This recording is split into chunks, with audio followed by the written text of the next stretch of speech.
High YouTube family, আজকে দেখাবো একটা ইউনিক জিনিস। যেমন আমাদের গ্রামের সাইডে যেটাকে ফিশারি বলা হয়।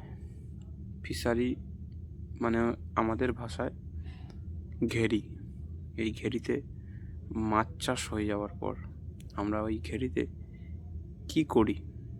মাছ চাষ হয়ে যাওয়ার পর এখন শুকনো করে দিয়ে, হালকা হালকা জল আছে, শুকনো করে দিয়ে আমরা সর্ষে চাষ করেছি।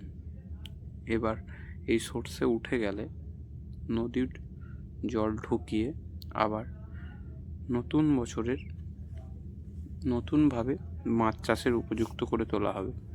অল্প কিছু বীজ মাছ অল্প কিছু আছে, তাছাড়া একটু আধটু জল আছে সর্ষে চাষের কাজে লাগার জন্য।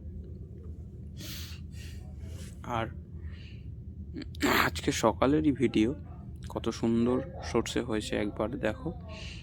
আর সবাই ভিডিওটা ভালো লাগলে লাইক, কমেন্ট, শেয়ার করতে ভুলবেন না। একদম গ্রাম্য পরিবেশ, সকালের পরিবেশ, অবশ্যই ভালো লাগার মতো একটা ভিডিও। আর দেখে সবাই জানাবেন কেমন হয়েছে ভিডিওটা। এটা